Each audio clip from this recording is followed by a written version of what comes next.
Hello and welcome, my name is Akira and this is my guide series on Distant Worlds Universe. This will just be a very simple video where I will explain how the UI works. First up in this corner we have game menus. You can also get to these by pressing escape. Then there are the Galactopedia screen, so if there's something you don't understand, you can go in here, and it's a really comprehensive guide. Most things you can actually find in here. So for example, you want to find out how Hive Mind works, so you go into this screen and you can see how Hive Mind works. And it just works like a what's it called? A browser. You can just click on the links and in this window you'll see an explanation for things. And there are a lot of things in this guide. Then we have pause play button here and buttons for controlling the speed. As you can see here, you can pause the game, or you can't see that actually here, but you can pause and play with the space key as well, and you can use the minus and plus keys to decrease or increase time. You can only go to ×4, so you can do time 0.25 all the way to 2.4 or 4 times speed. Then we have the main interface here. Up here you have rolling news from your galaxy. So every time you get attacked or something happens, messages come up here. And if you want an overlook, just click on this bubble and you'll get an overlook of all the messages that's happening throughout the whole game. And you can also do a galactic history screen here with some all the, I guess it's the missions you've uncovered. Then we have all the control panels here. You have the colony screen where you can go and look at information about your colonies. You have the expansion planner screen where you can go and see all your resources, how much you control, all the planets you can potentially colonize, and all the planets where you can get some resources from and stuff like that. You can also get an overview over all the resources you already have. This is all the resources I currently have either on a planet or being mined. The next screen is the victory conditions, and on this you can, first of all, you can get an overview of the victory conditions for this game. And if you scroll over a race or an empire, you can see there are specific victory conditions. Then there are achievements where you can get a different achievement for playing, and you can see the score of the different races. Then there's an overview of population, territory, economy, strategic value, which I believe is a combination of the amount of resources you have combined with the amount of research you have. Then there are military strength, which is simply your firepower. So this includes both the firepower on your ships and your bases, so remember that. And then there are an overview of the top colonies, whereas in this game I have 4 of the 10 biggest colonies, so that's nice. Then there are the Empire Policy screen, which I showed you in the video about automation. And there are a game editor where you can go in and change things about the game. I use this in my Let's Play to edit my home world, and you can also use this to make more advanced maps and do scenarios and stuff like that. And then you can then load it in the screen like I showed you in the game startup video. The next thing here is the character screen, where you get an overview of all the different characters you have. And during the game you'll gain a lot of these. You can see what all their traits are, what all their skills are, what that means. And you can also click to go to the Galactopedia. There's a lot of these links around where you can just go and learn about the characters or learn about something else pertaining to this window. Then the diplomacy screen, where you can get an overview over all the different other empires and all the pirates. And of course you can see the pirates by this little pirate flag up in the corner. And over here you have a map where you can see wherever you have highlighted here. You can see over here with a yellow dot where they are in the universe. And you can see a lot of information here about these guys. So for example, you can see the race, what other races they have in their empire, their strategic value, military strength, stuff like that. I think something about their race. And you can also see if they have something from other races, other bonuses from other races. And then finally you can see your relationship with them. And then down here in the bottom, this won't always show, but in this particular game I have control over one of the restricted resources, Centavia Fluid. And there are 3 of those resources, and they, per default, you won't trade with others. So if you control one of those resources, you will get this from everyone. We are upset that you refuse to trade valuable resources with us, and you can choose to trade it by clicking on this one. So that's what this means. Then over here you can see this raises relationships to everyone else. So what is shown here is the race that you have chosen right now, its relationships to everyone else. So you can see they are pleased with us but have no treaties. They are friendly with the Teekans. They also have a free trade agreement, the green line, and they are giving mining rights to the Teekans. And from these guys, the Vicarous Sovereignty, they have a mutual defense pact. That was the blue line, represents they are friendly, and they have refueling rights, are giving refueling rights, have mining rights, and are giving mining rights. So that's all the different things you can see here. And you can see this for all the races. You can even see it for the pirate races if they have any. They can only have pirate protection, but you can see which they can also be friends with the other pirates and stuff like that. So you can get an overview of everyone's how everyone thinks about everyone else. Then there are the Empire summary screen, and we will definitely come back to this one in another video. But this is where you can get a quick overview over your race or an empire or your government, change your government. You can get an overview over your economy, or your ships and bases, and over all the bonuses that currently apply to you. So this is from your leader, for example.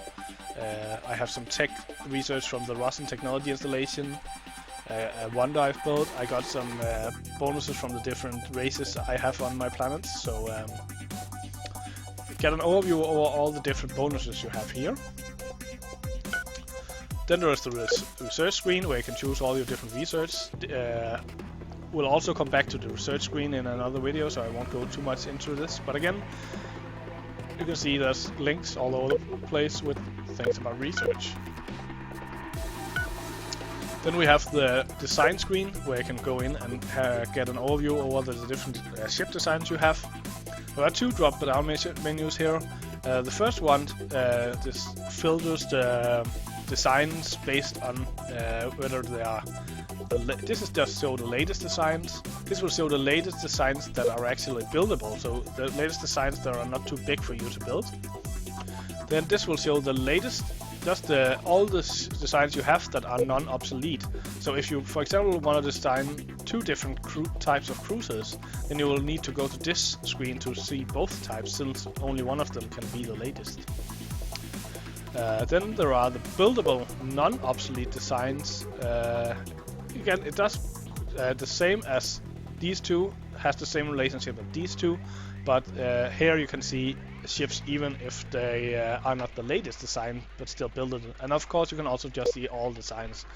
But if you do go and look at all designs, you will see out here that a lot of them will have this red asterisk, which means they are obsolete. So there are newer design for capital ships than this one. Then the other, if you just go back to latest buildable design, which is the view I most often use, then you can also filter by state ships, which are all your military, exploration colony, construction ships, all those different kinds of ships. And I can see I haven't actually created a resupply ship, but they will also show up here. So this is basically all the ships you control yourself. There are also state bases. So this is things like spaceports, research stations, defensive bases, resort base. Then there are the private ships, the freighters, the gas and mining ships, the passenger ships, and the private bases, which are just your mining bases. So then there are all these buttons down here, and I will come back to this more. I'll do a video on design, so I'll come back to this in that video. Then there are the build order screen, where you can order building different ships all over your empire. And the thing you need to know about this screen is that you have no control over where they will be built. So if I build 5 troop transports, they might as well be built on this completely new planet as they will be built at my home planet down here. So keep that in mind if you use this screen. It's much easier to use, but you don't know where things are built. But you do get a nice overview here of what your total purchase will be and how much maintenance it will cost to upkeep those ships.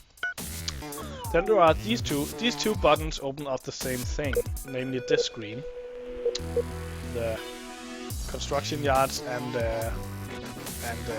ships and bases screen.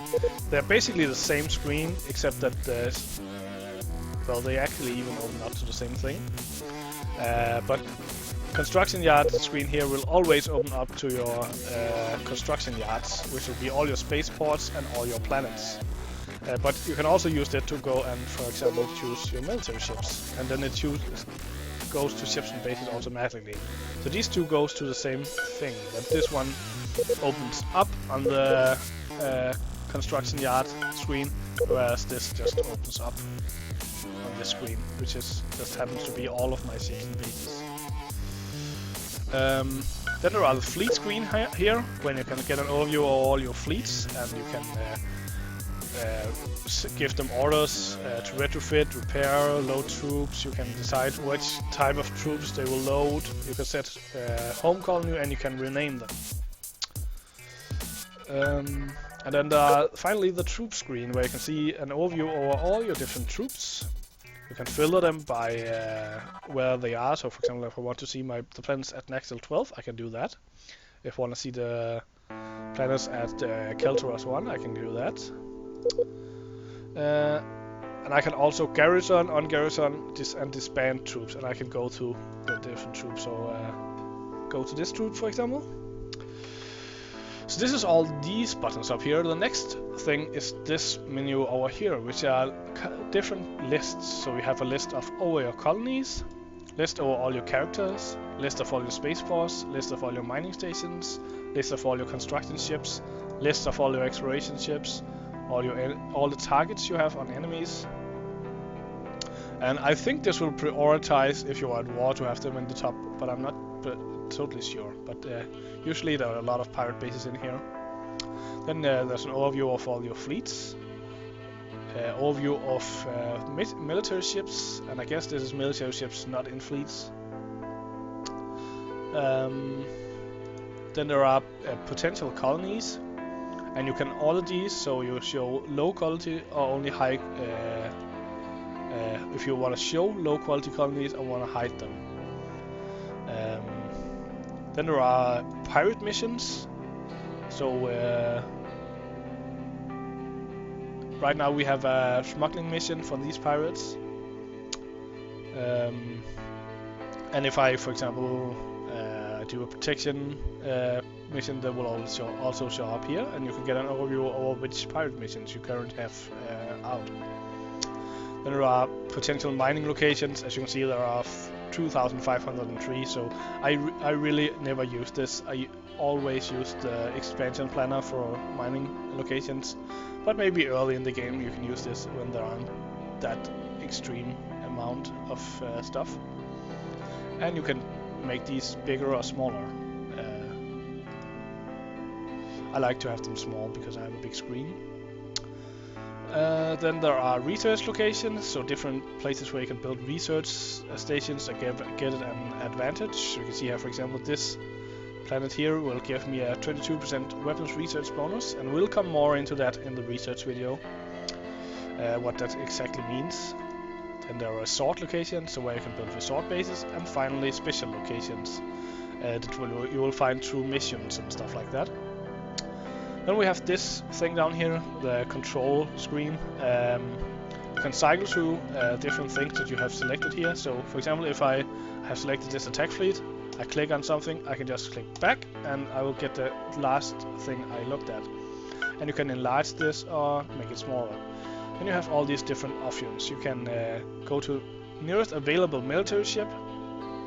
You can go to different colonies, to your spaceports, to your military ships, construction yards, exploration ships or colony ships, to your fleets, to your idle ships, so ships that aren't doing anything. So this is worth checking out once in a while. And then finally, you can choose stances. You can also do a lot of things down here. So if you have something, if you have mining station control, there will be different options down here for controlling it. Usually there will be a link for retrofitting, especially if it's a ship. Oh, I need to find some military ship. So I have a fleet selected. I can stop that fleet. I can make it refuel. I can make it load troops. I can make it go set home base and stuff like that. And this is different for all the different things you have. So if it's a ship, then there's suddenly some other options. So this is just different things that you can order whatever you have selected to do. So I won't be able to go through all of these, but just keep in mind that this is where you get all the different orders. Of course, you can also get them by control right-clicking on the map. So if I have a fleet selected and I control right-click, I can also get the different orders I can allow them or give them. Over here you have the map control. So this is a map of your system. You can also open up the galaxy map screen from over here and get the galaxy map screen up. And then there are zoom buttons here. There are some predefined views. So galaxy will always zoom to this distance.